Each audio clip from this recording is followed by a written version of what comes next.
네, 정부가 탈레반을 피해 자국을 탈출하려는 아프가니스탄인 중 과거 한국 정부와 협력한 이들에게 국내 피난처를 제공하기로 했습니다. 이에 따라 이들을 이송하기 위해 우리 군 수송기가 현재 파견된 상태고요. 내일 도착할 예정인데 국내 이송 작전은 군사 작전을 방불케 할 만큼 긴박하게 진행됐습니다. 네, 과거에 아프간 현지에서 구호 활동을 했던 유정길 한국 JTS 전 카불 지역 지원 팀장과 함께 자세한 얘기 나눠보겠습니다. 어서 오십시오. 팀장님 안녕하세요. 네, 안녕하세요. 예. 네, 과거에 아프간 현지에서 오랜 기간 구호 활동을 하셨습니다. 어떤 구호 활동을 하셨나요? 예, 저희가 2002년부터 카불 근교에 이제 학교하고 병원, 다리, 그래서 마을 개발 활동을 좀 했었고요. 그 다음에 난민 캠프에 한 60개 정도의 텐트 학교를 갖다 지원했습니다. 그래서 아이들 영양급식이라든가, 네. 그 다음에 교사들 훈련 이런 활동을 하고, 그 다음에 겨울 월동 프로그램이 있어요. 그런 월동 프로를 갖다가 지원하는 활동들을 했습니다. 한 4년간 저희가 활동했습니다. 기간 한 4년간 이제 예. 그런 활동을 하신 것이고, 4년이라는 기간 동안에 이제 현지에서 맺은 인연이라든지 이런 예. 게 적지 않을 것으로 예상이 됩니다만 예.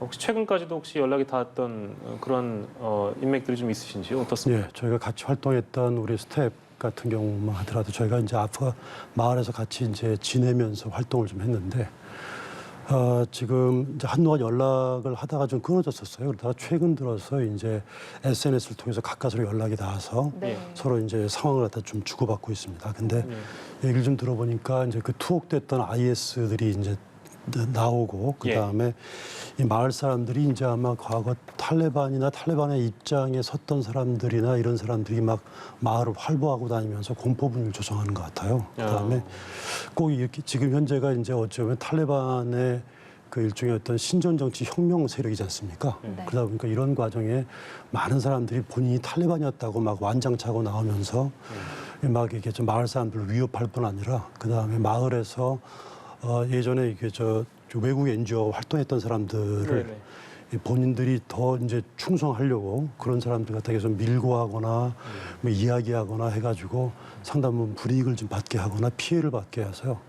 지금 그 우리 스텝의 딸에 의하면 본인이 알고 있는 주변 사람 한 10명 정도가 저기 구금되거나 다치거나 뭐 희생당하거나 죽기도 했었다 이런 얘기를 들었어요. 도저히 뭐 살 수 없는 분위기. 그러니까 어쩜 탈레반은 굉장히 관용을 베풀겠다고 말을 하긴 했지만 탈레반 정부가 무서운 게 아니라 사실은 어찌 보면 전 지역에 지방에 탈레반 정부의 힘이 닿지 않는 곳에서 이렇게 사적인 보복이라든가 사적인 어떤 그 복수 같은 것들을 진행할 가능성이 높기 때문에 그게 훨씬 더 걱정되고 두려운 거죠. 네, 좀 살벌한 것 같습니다. 예, 예. 특히 한국과도 함께 일했던 현지 조력자들이 있잖아요. 예, 예. 이 사람들의 경우에는 특히 더 위협을 받을 수 있겠어요. 일단 탈레반 입장에서 보자고 한다면 일단 미국의 요청해서 들어온 나라란 생각을 하고 있고요. 우리는 굉장히 인도적인 마음으로 하긴 했지만 미국이 요청을 해서 군대까지 보낸 그런 나라라는 것들 때문에 미국 편이라고 생각을 하게 돼서 그렇게 똑같은 위협을 받을 가능성이 좀 높습니다. 실제로 네. 그런 위협을 받고 있고요. 그렇군요.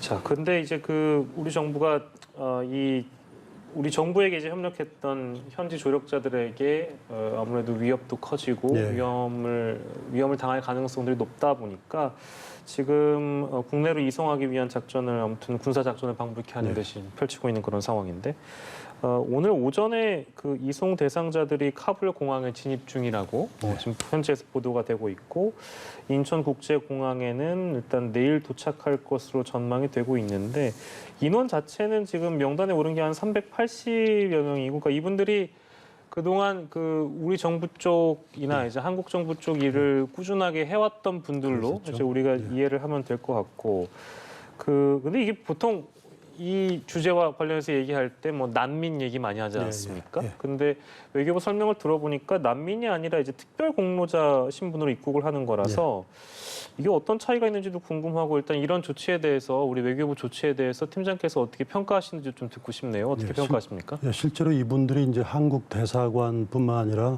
한국에서 이제 병원하고 굉장히 큰 직업 훈련소를 지었어요.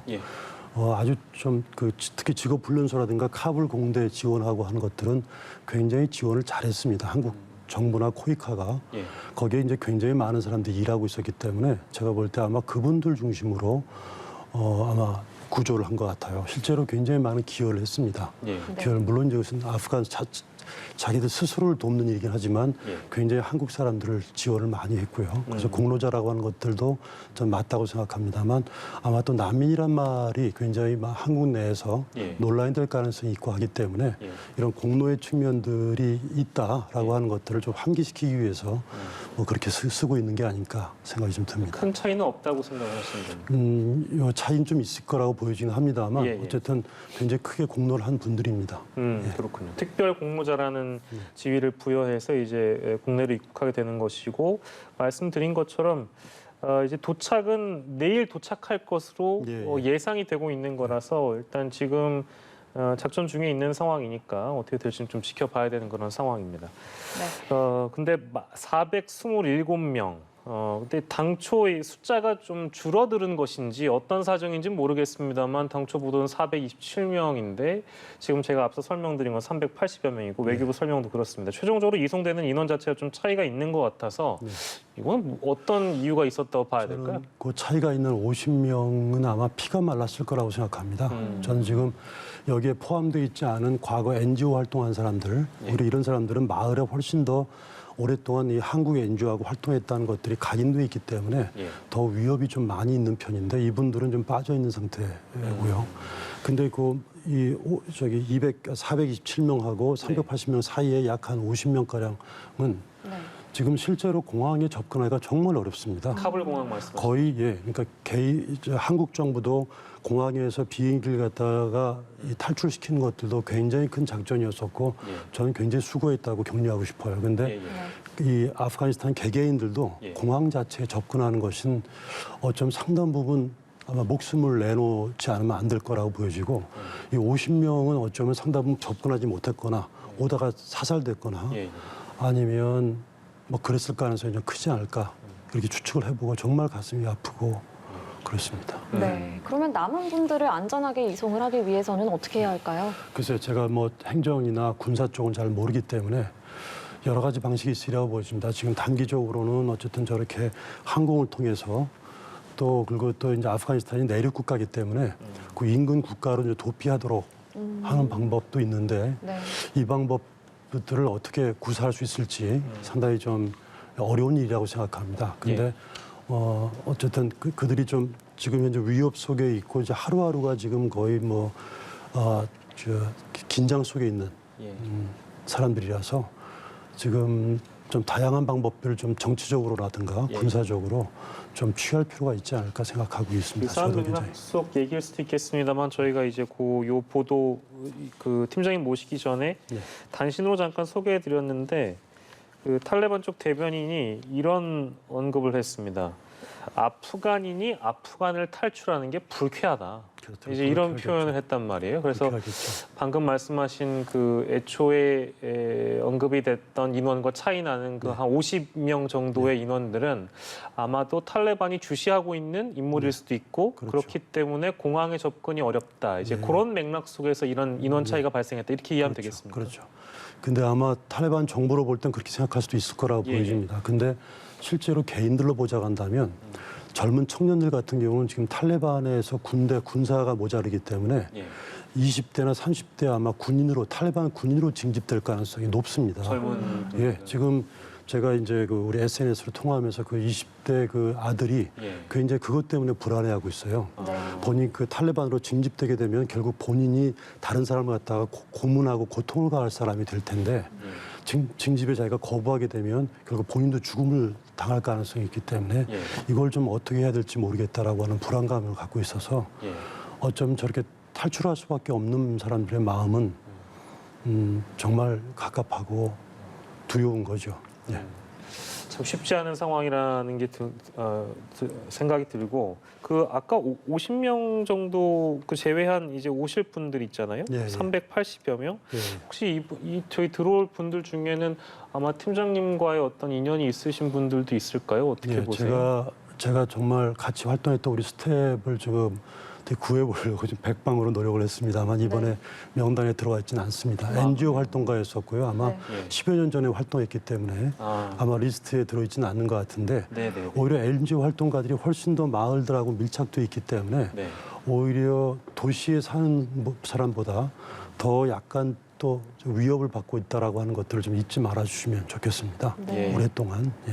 네. 그래서 다음에 2차로 작전을 펼치거나 할 경우에 예. 꼭 좀 대략 한 150명 정도나 100명 정도 NGO 활동이라든가 기타 여기 누락됐던 사람들이 있으리라고 보여져요.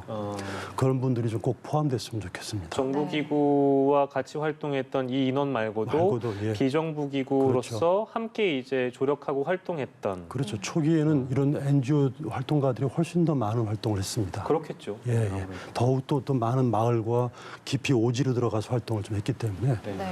훨씬 더 지역적 기반을 많이 갖고 있죠.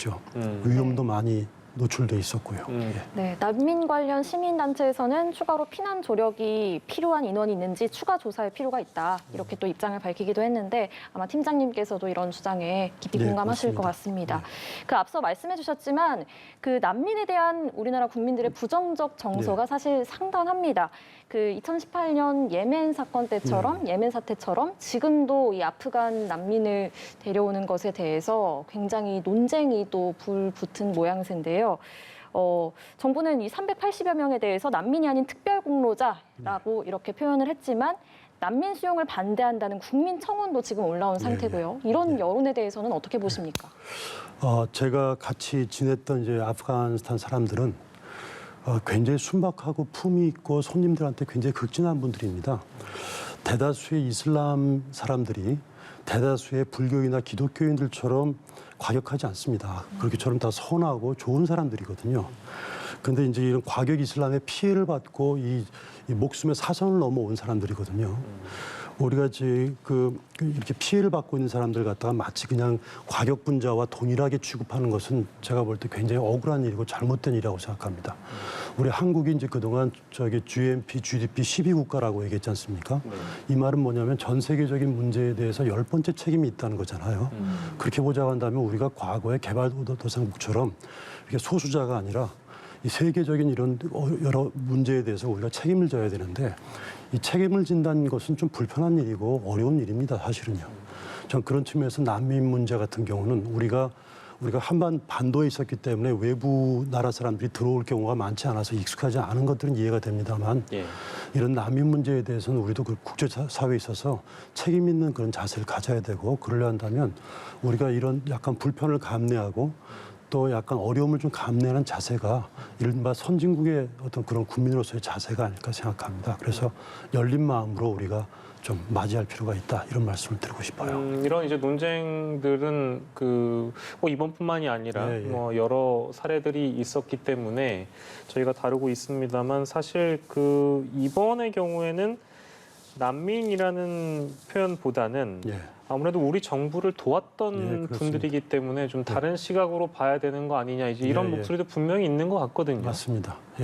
어쨌든 이번에 그 정부를 지원한 그런 활동들을 해왔기 때문에 제가 볼 때 일반 난민으로 봐서는 안 된다고 보여지고 어쨌든 한국에 굉장히 도왔던 사람들이기 때문에 한국의 이미지가 본인들의 삶에 있어서 굉장히 좀 계속 좀 좋게 남아있도록 하는 것들이 좀 필요하다고 생각합니다. 다시 한번 짚습니다만 이제 이 분들께서는 한국 대사관이라든지 한국 병원이라든지 뭐 직업훈련원이라든지 실제 그 한국 정부를 도와서 현지에서 일을 하셨던 분들이기 때문에 이제 그 부분을 좀 감안해 주십사. 아무래도 이제 반대하는 민주주의 국가에서는 어떤 이슈에 대해서 반대할 수 있는 자유가 있는 나라이긴 합니다만 그래도 이제 좀 다른 측면에서 봐주십사 하는 그런 시각도 있다 말씀을 드리고.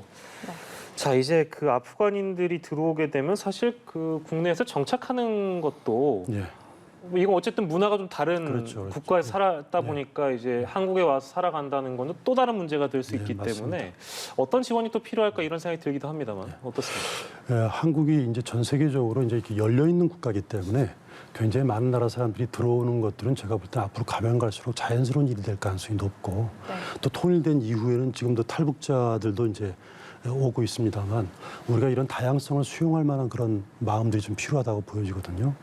어쩌면 이들도 같은 사람들이고 여러 가지 어려움을 겪은 사람들이기 때문에 이들이 정말로 우리가 다른 편견 갖지 말고 올바르게 좀 정착할 수 있도록 우리가 돕는 그런 열린 마음이 참 중요하다고 봅니다. 우리가 편견을 갖고 있거나 우리가 갖고 있는 불편함 같은 것들은 이해는 되긴 하지만 우리가 보편적인 어떤 그런 소위 인도적인 마음으로 우리가 사람을 접할 필요가 있다.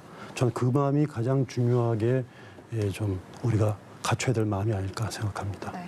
그 내일 인천공항으로 이제 아프간인들이 들어올 텐데 그러면 이분들은 어디로 가시는 건가요? 지금 진천으로 간다고 얘기를 들었어요. 예. 진천으로 가서 예, 거기서 이제 뭐 입소해서 뭐 일단 코로나 진료도 받겠고 네. 저 정착을 위한 여러 가지 조치들을 받지 않을까 싶은 생각합니다. 예, 알겠습니다. 네. 내일 인천공항으로 입국이 예정돼 있는 그런 상황인데요. 상황을 또 주시해 보고요. 오늘 아프가니스탄인들 특별 공로자로 입국한다는 소식을 좀 다뤄봤습니다. 구호 활동을 현지에서 오랜 기간 하셨습니다. 유정길 한국 JTS 전 카불 지원팀장과 이야기 나눠봤습니다. 선생님 고맙습니다. 네. 고맙습니다.